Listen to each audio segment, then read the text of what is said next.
Right, today we're cooking from the Disney Villains cookbook, and it's a recipe inspired by one of my favorite sidekicks, and it's Kronk from The Emperor's New Groove. If you remember Kronk, he was awesome. You know, I mean, he's Patrick Warburton's voice, but I mean, Kronk's just a great guy. Is he really a villain sidekick? You know, not really. Kind of a good guy in the end.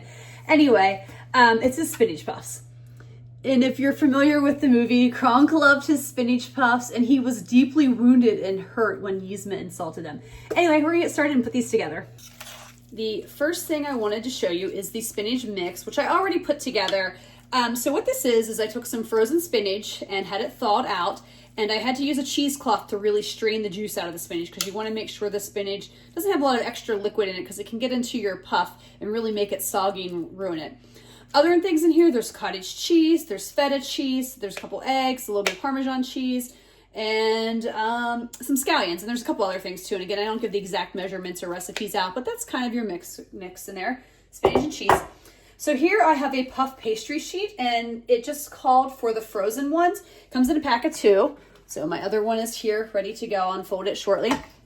And the first step is to cut this. It says using a knife to cut it into 9 squares. I'm actually going to use a pizza roller because I think that will work better.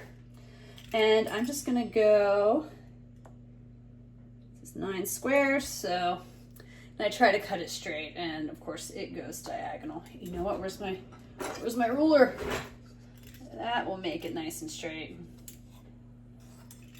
Sort of. These are definitely a little mix-matched. At least the folds there. All right, so these are cut. Next step is I take my pan, and it says to gather the corners of each, let's see. It says to push each dough into a muffin pan so that they're sticking out. Which that one's a little small, so I don't think I quite made that big enough, but we'll try. We'll try it. We'll just go a little light on the filling on that one.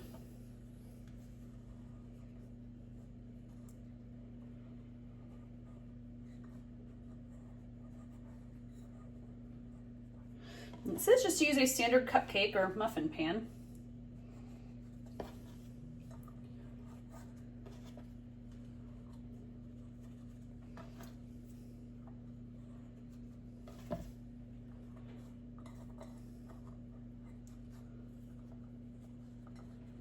All right, I'm going to go ahead and cut the other one. Now it says to spoon a generous portion into the thing. Maybe a little too generous.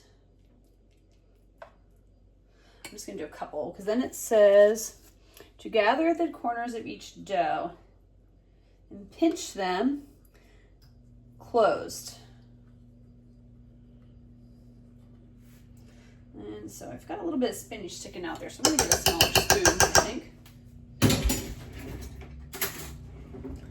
All right, and then it says to, now in this bowl here, I've got an egg with some water. I'm just going to put this over the top to help kind of seal them together, the egg wash. All right.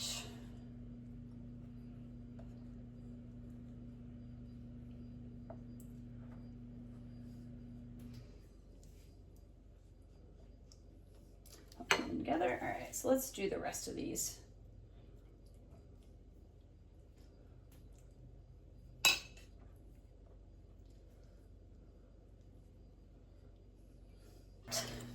Time to put them in the oven.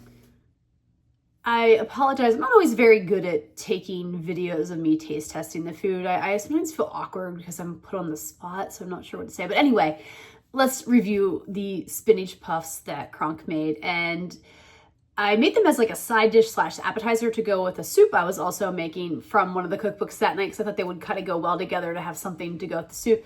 And they were delicious. They were a huge hit in my household. My husband, who is not a big spinach person, like he'll eat it, but he's not big on it. He loved them. I think he ate like 5 that night. You might be mad at me for telling you that, but I think he had like 5 of them that night. They were good. But I mean, I'm just as guilty. I think I had 5 also, maybe 4, I don't know. But they were delicious. And they also heated up nicely. Like not as good as fresh. You know, the puff pastry shell, when you heat it up, it does lose a little bit of something.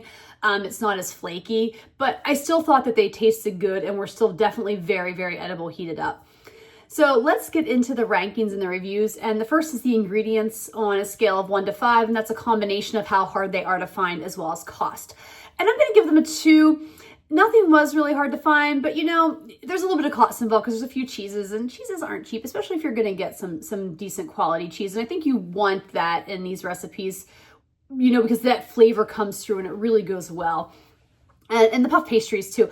There was like 2 options in my freezer section, and I think they were like, one was like $5 and one was like $6 or something like that, which I guess isn't too bad.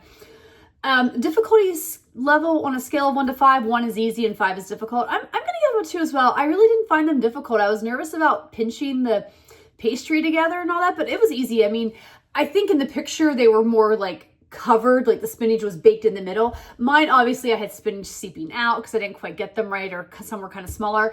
But honestly, I liked that better. I thought it added to the presentation and looked a little bit nicer. It didn't affect the taste or anything like that. So I don't see anything wrong with that. So yeah, 2, I don't think they were hard.